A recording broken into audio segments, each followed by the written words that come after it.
Good morning students, this is Rajpal in front of you. बेटा आज हम +2 लैब के अंदर हैं और +2 फिजिक्स की लैब में फर्स्ट एक्सपेरिमेंट है हमारे पास, how we can capable to calculate the resistance per centimetre of a given wire by plotting the graph between V and I। V और I के बीच में ग्राफ प्लॉट करेंगे और V और I के बीच में जो ग्राफ प्लॉट करेंगे उसकी रीडिंग और कंप्लीट लैब अरेंजमेंट आज आपके सामने है। सबसे पहले तो आप है ना एम को देखिएगा कि एम क्या है। एम में अगर बात करें तो लिखा गया है to determine resistance per centimetre of a given wire by plotting a graph of the potential difference versus current. बहुत इंपॉर्टेंट है गाइज, एम पर फोकस करें। अब एम पर फोकस कर लिया तो सबसे पहले हम बात करेंगे कि हमें इस चीज़ के लिए क्या क्या चाहिए। सबसे पहले एक सोर्स चाहिए, लिखा गया है यहाँ पर एक बैटरी, वोल्टमीटर, अमीटर एंड और एक बात यहाँ पर बार बार आ रही है अप्रोप्रिएट रेंज। वो रेंज का इश्यू क्यों आया वो भी बात करेंगे। उसके बाद एक रजिस्टर है, एक रियोस्टेट है, एक कंट्रोलिंग और प्लग की है, connecting wire, sand paper etcetera. Let us start guys. अब करते हैं सबसे पहले क्या है क्या नहीं। तो अभी जो सबसे पहली जो बात निकल करके आ रही है वो ये है कि हमारे पास से इस तरह की जो वायर होती है that is called as connecting wire. ये हमारे पास कनेक्टिंग वायर है गाइज। कनेक्टिंग वायर दो तरह से को एक्सियली रैप होती है। आपको सबसे पहले इस कनेक्टिंग वायर को इस तरफ से अनरैप करना है तो ये कॉटन थ्रेड बाहर निकल जाएगा और दूसरी तरफ आप इसको एंटी क्लॉकवाइज डायरेक्शंस में रिवॉल्व करेंगे तो ये दूसरी तरफ से निकल करके आ जाएगा। आफ्टर दैट उसके बाद आपको क्या करना है, इन दोनों के दोनों थ्रेड्स को यहाँ पर एक नोड लगानी है। आपको इस तरह से एक नोड लगा करके बाइंड कर दीजिएगा इसी जगह से, ताकि ये इससे आगे अनरैप ना हो। और उसके बाद में सीजर और हैंकी, ध्यान रखें दोनों चीज़ें आपके पास पक्का हो। इसको यहाँ से कट कर देना है। सैंड पेपर लेकर के सैंड पेपर से इस चीज़ को इरेज थोड़ा सा रब करके साफ करें ताकि ऊपर की इंसुलेटिंग पॉलिश यहाँ से हट जाए। In this sense entire connecting wire make the proper connections. इस तरह से सारी कनेक्शंस वायर का प्रॉपर कनेक्शन करना है guys. Second thing is there, जो दूसरी चीज़ है वो हमारे पास ये डिवाइस है, दोनों सेम ही है। Battery eliminator sometimes acts as the source. Source का काम करती हैं। वहाँ पर जो एक लैंग्वेज दी गई थी एप्रोप्रिएट रेंज, उस एप्रोप्रिएट रेंज को यहाँ से देखिएगा। यहाँ पर हमारे पास 2, 4, 6, 8, 10 पहले की वीडियो में भी बताया गया है 2 वोल्ट के ऊपर इसको आपको रखना है ऑन करके, क्योंकि हमारे जो भी डिवाइस है, एक बार डिवाइस में फोकस कर लीजिएगा। हमारे डिवाइस के अंदर मीटर ये मैक्सिमम 3 वोल्ट तक है।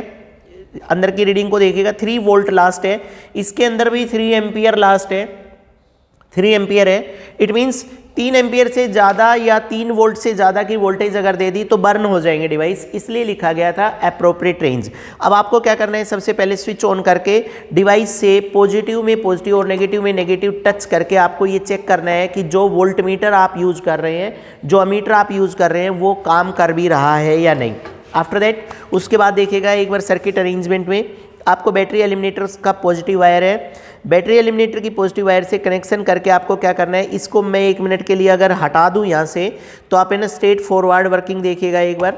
ये ऐसे है गाइस, साफ सुथरा सा सर्किट है, neat and clean circuit diagram. Circuit एक डेफिनेशन बोल रहा हूँ उसको सुनो।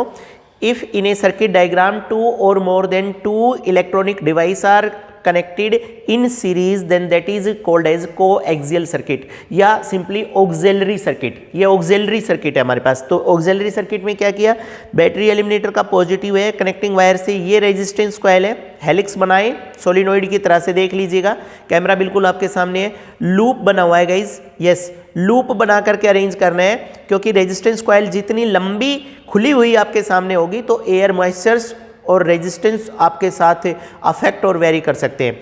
और उसके बाद इसके सेकंड टर्मिनल से कनेक्टिंग वायर लेकर के और अमीटर का पॉजिटिव, अमीटर के नेगेटिव से रियोस्टेट। रियोस्टेट पर देखिएगा, रियोस्टेट में अगर रियोस्टेट यहाँ पर 0 कंडीशंस के ऊपर आता है तो रियोस्टेट में एक टर्मिनल इस जगह पर अरेंज करना है और दूसरा टर्मिनल ये नीचे वाला, इनको बोलते हैं 1 2 टूथ 1 2। अगर आपका रियोस्टेट इस तरह से अरेंज है दैट मीन्स आपको स्लाइड इधर से इधर करना है, तो आपके पास 1 2 3 3 नोड है, फिर आप 1 2 3 को अरेंज करेंगे और स्लाइड करेंगे इधर। अगर ये दोबारा से सुन लो, इधर है रियोस्टेट तो 1 2 को अरेंज करना है और ऐसे स्लाइड करना है। अगर इधर 0 पे है और इधर स्लाइड करेंगे तो 1 2 3 नोड के ऊपर आप बांधेंगे। तो हमें इधर से स्लाइड करना था इसलिए हमने इसको 1 2 पे बांधा। यहाँ इसके सेकेंड टर्मिनल से आपको यहाँ की है, की के ऊपर डालेंगे आप की।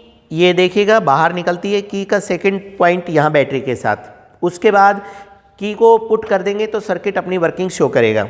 वोल्ट मीटर पैरेलल में होते हैं गाइज। पैरेलल में लगाने में हम ऐसे बताते हैं हाथ की तरह से कि इस तरह का एक अरेंजमेंट पैरेलल अरेंजमेंट होता है सर्किट में, ये वाला अरेंजमेंट। इसमें क्या करना है कि ये जो सर्किट है इसमें जो पहला कनेक्शन है वो पॉजिटिव पे जाएगा और ये जो दूसरे वाला है ये नेगेटिव पे जाएगा, तो क्रॉस हो गया एक्स टर्म्स में, तो वोल्ट मीटर हमारा पैरेलल में आ गया। वैसे भी लोग बताते हैं वोल्ट मीटर हमेशा पैरेलल में अरेंज होते हैं और अमीटर हमेशा सीरीज में अरेंज होते हैं, क्योंकि अमीटर को मैक्सिमम करंट को रीड करना होता है। यहाँ पर दो बातें, आइडियल अमीटर एक ऐसा मीटर होता है जिसका रेजिस्टेंस 0 होता है ताकि वो मैक्सिमम करंट को रीड कर दे, और आइडियल वोल्ट मीटर एक ऐसा डिवाइस होता है जिसका रेजिस्टेंस इनफाइनाइट रेजिस्टेंस होता है। तो गाइज ये हो गया। इसके बाद आपको क्या करना है, now we start to do the working. अब वर्किंग स्टार्ट करेंगे। वर्किंग में जैसे स्विच ऑन कर देंगे, मैंने अभी स्विच नहीं लगाया है, आप कर लीजिएगा। स्विच जैसे ऑन करेंगे, स्विच ऑन करके गाइज पहले बिल्कुल धीरे थोड़ा सा बिल्कुल आप रियोस्टेट को यहाँ से मूव करवाएंगे, स्लाइड करवाएंगे। जैसे ही रियोस्टेट थोड़ा सा स्लाइड हो जाएगा, अमीटर और वोल्ट मीटर दोनों में वेरिएशन आएगा। आप अमीटर और वोल्ट मीटर दोनों की रीडिंग को नोट करेंगे और अपनी कॉपी में नोट कर लेंगे। उसके बाद सेकंड राउंड में गाइज यहाँ से यही है बस वर्किंग इसकी। सेकंड रियोस्टेट को थोड़ा सा और आगे डिस्प्लेस करेंगे।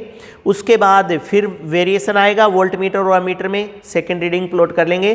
गाइज कैमरे को पूरा फोकस किया जा रहा है रियोस्टेट के ऊपर। आप रियोस्टेट की स्लाइडिंग देख लीजिएगा, ऐसा लग रहा है कि आपको रियोस्टेट स्लाइड ही नहीं हो रहा है। अब देखिएगा कि ये देखो स्लाइड हुआ है, इट मीन्स रियोस्टेट थोड़ा सा स्लाइड होता है। तो जैसे ही रियोस्टेट स्लाइड होगा अमीटर और वोल्ट मीटर दोनों के अंदर चेंज आएगा। चेंज क्यों आएगा उसका जवाब भी आ रहा है, क्योंकि आप लोगों ने पढ़ा था R is directly proportional to L। यहाँ से रियोस्टेट में स्लाइडिंग होते ही जो कॉइल है उसकी लेंथ बढ़ती है, तो R directly proportional to A और R inversely proportional to R directly proportional to L और R inversely proportional to A। तो हम यहाँ पर लेंथ बढ़ा रहे हैं, तो जैसे जैसे लेंथ बढ़ती जाएगी रेजिस्टेंस वेरी करेगा, इसीलिए इस डिवाइस का नाम वेरिएबल रेजिस्टेंस या रियोस्टेट डिवाइस है। अब आते हैं रीडिंग, जो एक्सपेरिमेंट हमने कैलकुलेट की है रीडिंग, उसके अंदर अगर देखें तो हमारे पास एक बात आएगी कि सपोज बच्चे ने पहले लिखा है हमारे पास वोल्ट मीटर की रीडिंग 0.5 वोल्ट थी और अमीटर की रीडिंग आई है 0.25। आप अच्छे से देख लें, यहाँ लिखा गया है V is equal to I R है और V is equal to I R से R V बाई आई आएगा, यानी कि 0.250 अपॉन 0.25, ये हमारे पास 2 आ गया और 2 ओम आ गया। इसी तरह से गई सेकंड में यहाँ हमारे पास 1 वोल्ट है, इधर थोड़ा सा बढ़ गया। तो इस पूरी डेटा से क्या ऑब्जर्व हो रहा है, तो देखिएगा guys volt meter 0.5, 1, 1.5, 2, 2.5। It means इस एक्सपेरिमेंट के अंदर voltage goes on increasing continuously और करंट यहाँ पर करंट देखिएगा 0.525, 0.50, 0.75, 1। इट मीन्स करंट भी हमारा बढ़ रहा है। तो how it can be possible, तो गाइस जवाब आ तो रहा है, because potential is the source, potential source है and current is the effect, और करंट अफेक्ट है। पोटेंशियल बढ़ेगा तो ऑब्वियसली करंट भी बढ़ेगा, लेकिन रेजिस्टेंस जो सिस्टम में आपने सेटअप कर दिया दैट ऑलवेज रिमेन्स कांस्टेंट, वो कांस्टेंट है and that is equal to 2। ये हमारे पास 2 के बराबर है। अब आपको समझ आ गया होगा। लेकिन लास्ट एक एक्सपेरिमेंट के अंदर बात की गई थी पर यूनिट लेंथ, तो यहाँ पर एक बात बोली गई है, जो मीन रेजिस्टेंस आ गया वो हमारे पास 2 ओम आ गया, और रेजिस्टेंस पर यूनिट लेंथ लें तो हमारे पास गाइस R जो आया हुआ है वो 2 है। लेंथ आप मेज़र कर लेंगे कि ये जो रेजिस्टेंस कॉइल, एक बार देखिएगा दोबारा से, ये जो रेजिस्टेंस कॉइल आपने यूज़ की है यहाँ पर, ये जो लूप में रेजिस्टेंस कॉइल है गाइज, ये लूप बढ़ाने से पहले आप इसकी लेंथ को मेज़र करेंगे कि ये कितनी लंबी है, और वो जितने सेंटीमीटर भी होगी उसको आप यहाँ R/L में, ये जो है R/L का फॉर्मूला, R/L में आप इसको लेकर के डिवाइड कर देंगे तो रेजिस्टेंस पर यूनिट लेंथ आ जाएगा। With this entire experiment is over. Guys ध्यान रखें, आप नेक्स्ट वीडियो और नेक्स्ट एक्सपेरिमेंट के लिए आप जिन लोगों ने अभी तक चैनल को सब्सक्राइब नहीं किया है ना, वो चैनल को सब्सक्राइब कर लें प्लीज़। Thank you.